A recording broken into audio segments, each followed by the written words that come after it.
नदी है कि रोड है आगे? नदी है। आता तो बह जाते ना लोग वहाँ से। हाँ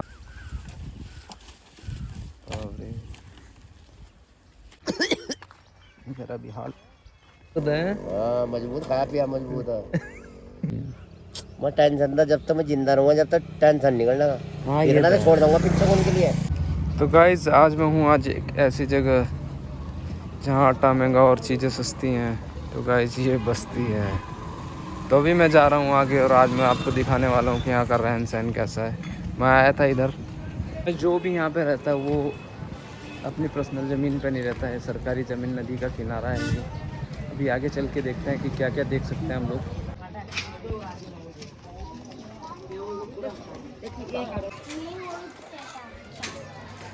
सब लोग बाहर बैठे हैं। तो गाइस यहाँ पे थोड़ा जान माल का भी खतरा रहता है। मैं गुजर रहा हूँ एक गली से, पता नहीं मैं कहाँ जा रहा हूँ, बस आपको दिखा रहा हूँ। देख सकते हैं अब घर के अंदर घर है, बस इतनी जगह है कि इंसान पास हो सकता है। तो मुझे निकलना है आगे, ये रास्ता निकल जाए कहीं अच्छी जगह सामने से। फिलहाल तो मुझे सारे रास्ते बंद ही दिखते हैं यहाँ पे। एक गली में बच्चे दिखे हैं गाइस खेलते हुए। धारावी वाली गलियाँ हैं यहाँ पे, जगह जगह कचरा और भीड़। जी हाँ गाइस, मैं आपकी बात करवा सकता था किसी पर, मेरा कोई जानने वाला नहीं है। आगे कई सारी गलियाँ निकल आई हैं और मुझे जाना की तरह मेरे की समझ नहीं आ रहा। यहाँ के बच्चों से पूछते हैं। हाँ बच्चों, ये मेन रोड पे निकल जाएगा रास्ता आगे? मेन रोड पे आगे निकल जाएगा रास्ता ये हैं? आगे रास्ता है बड़ा वाला? Road highway road. नदी है कि रोड है आगे? नदी है। चलो कोई नहीं, नदी है ना आगे? मुझे लग रहा है मुझे वापस ही जाना पड़ेगा।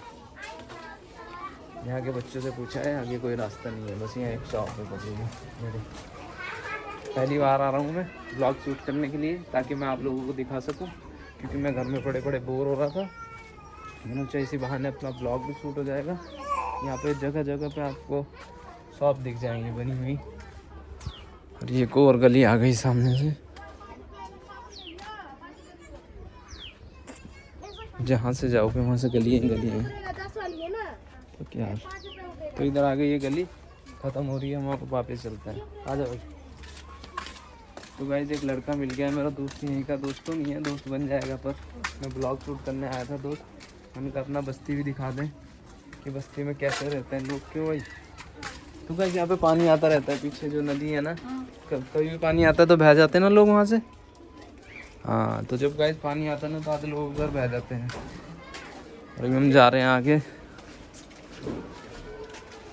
अभी तक मैंने जो आपको दिखाया ये सिंपल तरीके से दिखाया। अभी मैं उस साइड में जाऊंगा, उस साइड में आप देखोगे तो रहने लायक भी नहीं है, उधर जिधर कचरा फेंकते हैं ना वहाँ पे।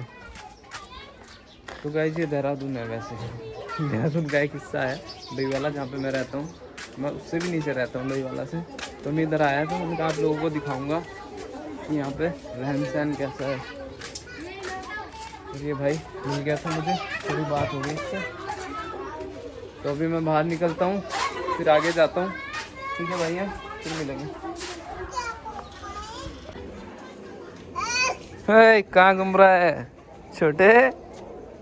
गिर जाएगा नीचे। क्या कर रहा है? तो गाइस यहाँ की तो मुझे लैंग्वेज भी समझ नहीं आ रही है, अलग ही भाषा में बोलता है। तो गाइस ये आखिरी छोर, मतलब एक साइड का अलग कटा हुआ इलाका है जहाँ पे मैं रुका हूँ। और यहाँ पे गंदी बदबू और चलती रहती है। मतलब बस्ती में हर जगह ऐसा ही होता है, पर यहाँ देखो कितना कचरा फैला रखा है लोगों ने। लोगों की वजह से सब कचरा, मतलब सारा इधर उधर का बाज़ार का सब कचरा इकट्ठा करके इधर लाया जाता है, इधर गिराया जाता है। पर जहाँ तक आप देखोगे सिर्फ कचरा ही कचरा मिलेगा और कुछ नहीं। ये कचरा बीनने के लिए नगर निगम द्वारा एक वो बना रखा है। यहाँ पे कुछ लेडीज़ और जेंट्स काम करते हैं, जो अलग अलग पार्टीशन में अलग अलग कचरे को अलग करते हैं। मतलब जहाँ भी आप देखोगे ना तो सिर्फ कचरा ही कचरा दिखाई देगा यहाँ पे। तो मैं यही आपको दिखाना चाह रहा था कि एक सच्ची ये भी है लाइफ का।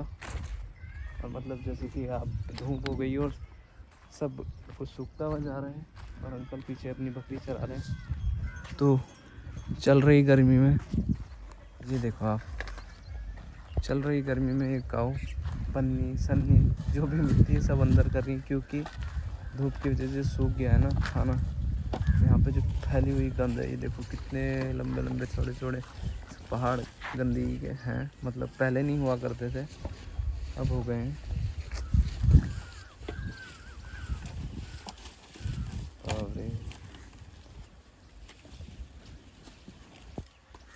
मैं अपना नाके बंद करके रखूँगा, पर मुझे लग रहा नहीं तो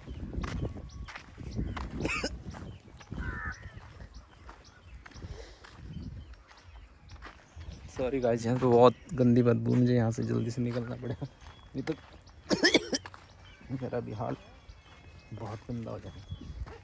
तो ये देखो जानवर, गाय हमारी कैसे कचरा खा रही हैं, मतलब क्या ही बोलूँ मैं। अब ये सरकारी भूमि हो गई है, तो खैर सरकारी, बट ये नदी थी हमारे उधर, यहाँ से पानी जाता है और जो यहाँ का गंदा कचरा मल जो इस बस्ती का है सब उसमें फूल जाता है, उसमें फेंक देते हैं कचरा। जो नीचे जो जानवर हैं हमारे उधर जंगल में, उन लोगों को पर्याप्त पानी भी नहीं मिलता, समय से पहले पानी सूख जाता है नदी में। तो इन्हीं कारणों से नदी बर्बाद हो रही है इंसानों की वजह से। इस वजह से पानी नहीं रहा अब स्रोतों में, नदियों में, यही तो है। पर गंदगी बहुत चल रही है, यहाँ से कंट्रोल करना मुश्किल हो रहा है। तो यहाँ से निकलते हैं गाइस। चाचा राम राम, क्या हाल है? छुट्टी रखी आज। हाँ छुट्टी है, और बताओ? बस ड्यूटी टाइम, नाजी की नौकरी, नाजी का घर, बिल्कुल। और ड्यूटी करके 1-2 सीट लगानी मैंने लैट्रिन। कहाँ पे? घर में ही? दिल्ली वाला पैसे चाहिए मुझे तो। अरे परंपरा काम भी शुरू कर, रोकने का नहीं बंदा, वक्त की कीमत है क्यों चाचा? वो कहा इसमें सीट में बुरस गिर गया, मैं टूट गया तो सीधे। हाँ वही है इलाज, प्लास्टिक की चीज कहाँ निकलेगा? मगर ये कहाँ निकलेगी, टिफरी इतनी सी हो रही है। हाँ सही बात। फिर क्या करेगा, मैं इसे बदलूंगा, सीट ला दे मैं लगा दूंगा, तोड़ कर लगा तो देते हो गए आप सीट है ना, सब काम ओके। हाँ अब प्लम्बर का छोड़, हर चीज का काम जानू मैं, साइकिल का भी कंची भी चला लूँ, बाल भी काट दूंगा उस तरह कंची। अच्छा जी। और साइकिल टनाटन कर रखी तुमने अपने, मतलब क्या? एक और खड़ी उसकी पिंदर की 4000 का सामान गिरा उसमें, साइकिल में बोल्टी छूट भी नहीं रही उसमें तो। अच्छा जी, क्यों गिरवा इतना महंगा सामान? हाँ सही है, पैसे दे दे जल्दी, बेच दूंगा तुझे को। वो तो तुम्हारे पास ही खड़ी होगी, वहीं खड़ी, ताला लगा पैसे दे दे। तुमने तो गाड़ी ले रखी मेरे हिसाब से अभी? गाड़ी भी है, सब कुछ है, मैं चलाता नहीं। हाँ गाड़ी भी है, मैं चोट लगी हुई छाती में गाड़ी। हाँ वो तो है, जो आदमी मतलब की चीज है। स्कूटी मैं चला के देख रहा था, पी रखी थी मैंने, वहाँ बांट दी बोल बस सक में गारे में, तो शुगर झाड़ियों में बड़ी सीधी हुआ और कहीं गिर जाता ना पकड़ो को, छाती में लगी चोट है। वो तो खैर छाती मजबूत है। हाँ मजबूत, खाया पिया मजबूत है। 60 साल की उम्र हो रही मेरी, कहने का नहीं। लंच में थे क्या आप? हाँ। अच्छा, अब ड्यूटी खत्म करके वहाँ जाओगे फिर? अब वहाँ जाऊँगा खैरी में परब को, पहले सरदार का सा गड्ढे खाली करवा कर उनका खेत फिकवा दूंगा, 2 मजदूर रखूंगा, 4000 बचा लूंगा, 8000 में। हाँ ठीक है, और क्या, सही है, ऐसे नहीं कमाए जाते, वही तो टाइम बर्बाद करना पड़ता है। कल मैं 1 घंटे बाद 1500 रुपये ले ली ढोल बजाने के, वही तो सही बात। काम सिक्का कभी मार नहीं खाता, ये बात हकीकत है। जब बम्बई बात, और एक काम के भरोसे तो रहा भी नहीं जाता इंसान को, मरेगा भुक्का, क्योंकि आजकल का टाइम वो है नहीं ना, देख रहा क्या महंगाई है। सब्जी बात में दर जा रहा, बाहर निकला टमाटर बात में दर जा रहा, हर चीज तो महंगी, कपड़े लत्ते सब महंगा है लगा के अपने घर छत पर। तो हाँ जी देख लो, इतनी महंगाई है यहाँ, चाचा भी परेशान हो गए। यार हमारे चाचा तो गवर्नमेंट आदमी है, तो चाचा ही परेशान हो गए, तो बता दिया आपको 3-4 काम करने पड़ेंगे तब उद्धार होगा जिंदगी का, ऐसे कोई उद्धार नहीं। सरकारी नौकरी पे लग जाते फिर में टेंशन नहीं थी। सही है नहीं? मैं टेंशन था जब तक मैं जिंदा रहूंगा, जब तक टेंशन निकलना का। हाँ ये तो छोड़ दूंगा पीछे उनके लिए। हाँ वो तो खैर पता ही है, इतना तो वो तो छुपी मार दूंगा है। तो भाई मस्त मौला आदमी अपने चाचा जी, मैंने कहा नहीं था आपसे मिलवाते, तो फिर कब को मिलोगे? शाम को? तो भाई शाम को आएंगे, अगर घूमते फिरते तो मिलवाएंगे दोबारा आपको। तो छाँव के मज़े लेते हुए मैंने आपसे मिलवाया अपने चाचा को, मतलब गांव के चाचा हैं अपने, बचपन हमारा इनके साथ ही बीता है। तो लोग ऐसे होते हैं, मतलब लोग ऐसी बातें करते हैं, अपने मन की भावना रख देते हैं जब किसी के साथ बात की जाती है। तो आप भी कमेंट में अपनी भावनाएं बताना कि आपको इनसे मिलकर कैसा लगा, किसकी याद आई। मेरे पीछे विक्रम आ रहा है तो हाथ मैंने इधर कर लिया। ये देखो गैस वाला आई। तो मैं भी चलता हूँ अब घर, काफ़ी देर हो गई मुझे यहाँ रुके हुए। और मैं गया था जैसे कि आपको पता है बस्ती में। आज मैंने आपको दिखाया बस्ती का व्यू, कैसी है बस्ती, क्योंकि वहाँ पे नशा करके रखते हैं लोग दिन में भी। और दिन के बज रहे हैं 2, मतलब पूरी धूप हो रही है फुल। और मैं किसी के साथ पंगा लेना नहीं चाहता था, तो मैंने कहा ठीक है, ऐसे ही अपना ब्लॉग शूट करा। जो भी मैं सामने से दिखा सकता था आपको दिखाया, क्योंकि वहाँ पे जो लैंग्वेज जो बोलते हैं ना आपस में, वो भी समझ नहीं आती। जैसे मैं आपके सामने हिंदी बोल रहा हूँ, जो मुझे आती है मैं वो बोल रहा हूँ, वहाँ की तो लैंग्वेज भी समझ में नहीं आती। मतलब रोड को देखते हुए तो बोलने में बहुत मज़ा आता है। सुनसान रोड है ना, कोई नहीं आता जाता। बस अब यहाँ भी भीड़ होने लगी है, यहाँ भी लोग बसने लगे हैं।